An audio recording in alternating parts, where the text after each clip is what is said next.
अनमोल है। हमें अपने जीवन में कभी भी ऐसा नहीं सोचना चाहिए कि हम अमर हैं। हमारा जीवन एक लाइफ स्टाइल है, इसको सही से जीना चाहिए। कभी भी अपने आप में ऐसा ना सोचें कि आप इस धरती पर अमर हैं। हमें अपने लाइफ स्टाइल में, अपने जीवन में हमेशा ऐसा कार्य करना चाहिए जिससे धरती पर रहने वाले सभी जीवों के लिए फ़ायदा हो। लाइफ स्टाइल का मतलब ये नहीं है कि आप अपना जीवन जी रहे हैं, उस जीवन से आने वाले पीढ़ी को, आने वाले सभी पशु पक्षियों को आपके जीवन से कष्टमय जीवन व्यतीत करना पड़े। सभी को मालूम होना चाहिए कि हमारा शरीर अपना नहीं है, ये शरीर पहले से ही मरा हुआ है। शरीर के अंदर आत्मा ही परमात्मा है। आत्मा को कोई शस्त्र काट नहीं सकता, आत्मा को अग्नि जला नहीं सकती, आत्मा को जल भिगो नहीं सकता। आत्मा अमर है, आत्मा परमात्मा का रूप है। शरीर नाश्वर है, ये पहले से ही मरा हुआ है। शरीर की आप टुकड़े करके भी आत्मा को कोई कष्ट नहीं होगा। आत्मा परमात्मा का ही रूप है। इसीलिए हमेशा इंसान को अपने शरीर पर कभी भी घमंड नहीं करना चाहिए, क्योंकि हर इंसान को मालूम है कि हमारा शरीर नाश्वर है। फिर भी इंसान अपने आप में इतना घमंड करता है कि अपने से आगे वाले इंसान को अपने से नीचा दिखाने की पूरी कोशिश करता है। ऐसा इंसान जीवन में ज़्यादा दिनों तक धरती पर नहीं रहता। आपको हमेशा दूसरे की भलाई के बारे में सोचना चाहिए, दूसरे का अच्छा सोचें। हमेशा सभी लोगों के बारे में सही विचार आने चाहिए। जिसके अंदर सही विचार आते हैं वही एक परमात्मा का रूप होता है। मान लीजिए आप किसी को कष्ट दे रहे हैं, तो जो आत्मा उसके अंदर है वही आत्मा आपके अंदर है। आप दूसरे इंसान को कष्ट दिया तो परमात्मा आपसे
रास्ता छोड़ देंगे, घोड़ों को अपनी मर्जी से जाने देंगे, आप सही रास्ते पर नहीं जाएंगे, आप रास्ता भटक जाएंगे, आप कांटों वाले रास्ता पर चले जाएंगे।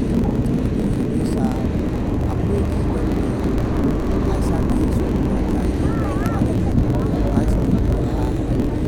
जीवन में जिसके कष्ट आता है उसको सुख अवश्य मिलता है, क्योंकि आदमी को कष्ट पाकर ही सुख प्राप्ति होती है। कोई भी आप काम करेंगे, कोई भी कार्य करेंगे, इसी के लिए आप अच्छा सोचेंगे तो आपके जीवन में कष्टमय जीवन अवश्य कटेगा। कष्ट जब जीवन कष्टमय होता है तभी परमात्मा आपको सपोर्ट करने के लिए आते हैं, आपको महात्मा देते हैं, आपको हमेशा आपको कष्टमय जीवन व्यतीत करने के लिए हमेशा आपको कांटों भरा जीवन जीने से मान लीजिए आप गुलाब का फूल तोड़ते हैं या आप कमल का फूल लेने के लिए कीचड़ में घुसते हैं तो आपको कष्ट उठाना पड़ेगा।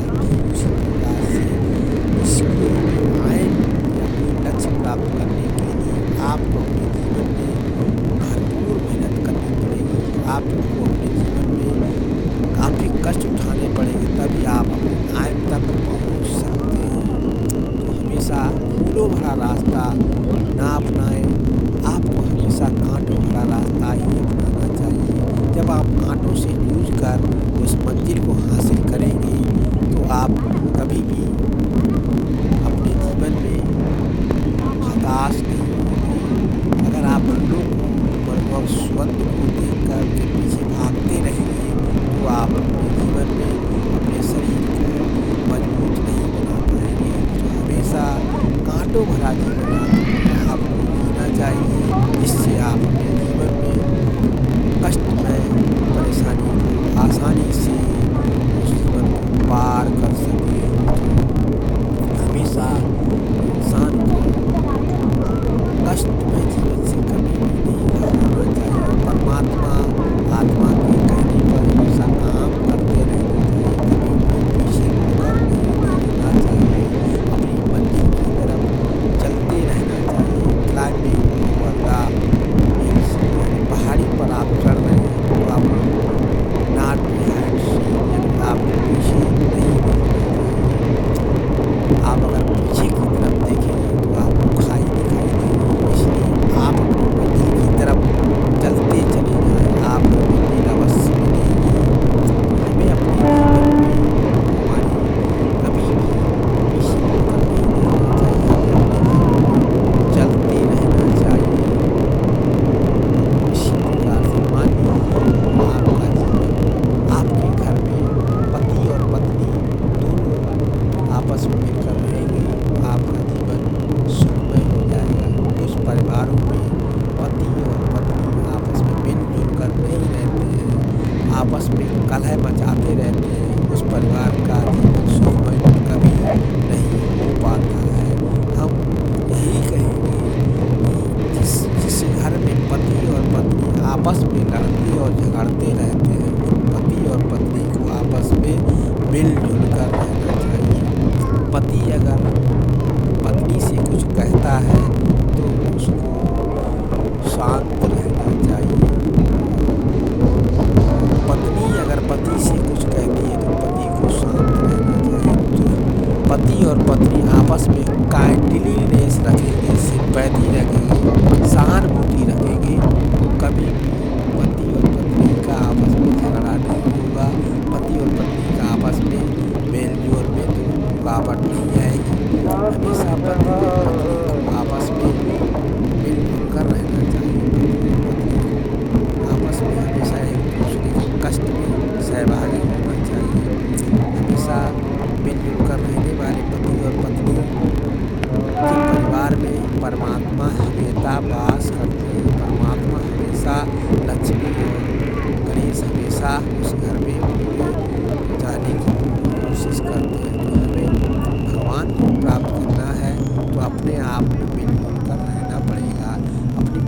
पाठशाला को सही ढंग से सुधारना पड़ेगा। अपनी प्रथम पाठशाला को सुधारना है तो पति और पत्नी को आपस में मिलजुल कर रहना पड़ेगा। पति पत्नी को आपस में कभी लड़ाई झगड़ा नहीं करना चाहिए। पति और पत्नी को हमेशा मिलजुल कर कार्य करना चाहिए। अगर पति और पत्नी आपस में मिलजुल कर रहते हैं तो आपकी आने वाली पीढ़ी आपको देखकर भी सुधार करेगी और वह भी भविष्य में कुछ करने के लायक बन पाएगी। तो हम यही कहेंगे कि पति और पत्नी आपस में मिलजुल कर रहें, माँ बाप की सेवा करते रहें, सास ससुर की सेवा करते रहें, हमेशा एक दूसरे का सहयोग करते रहें। अगर आप एक दूसरे का सहयोग करते रहेंगे, एक दूसरे का हाथ बटाते रहेंगे तो आपके जीवन में कभी भी कोई कष्ट नहीं होगा।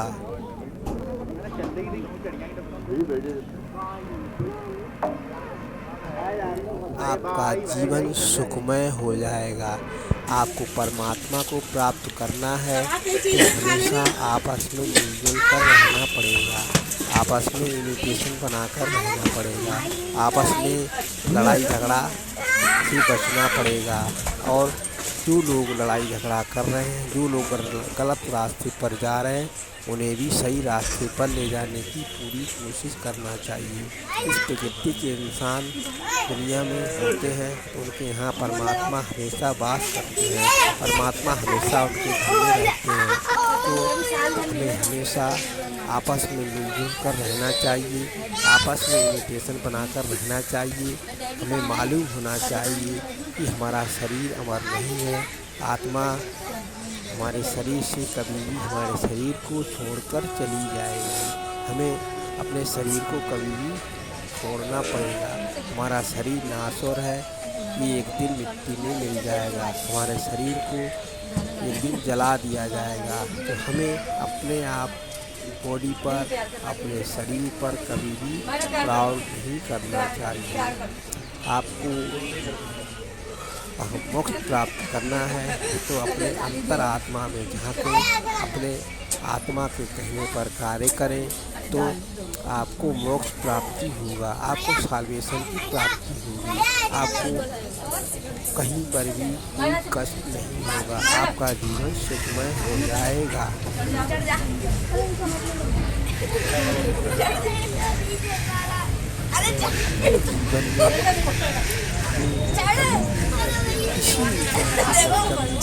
गलत ख्वाब नहीं लाने चाहिए, गलत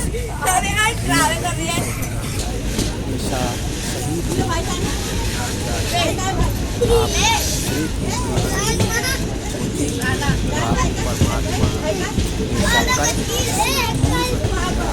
आपको परमात्मा सपोर्ट करेगा।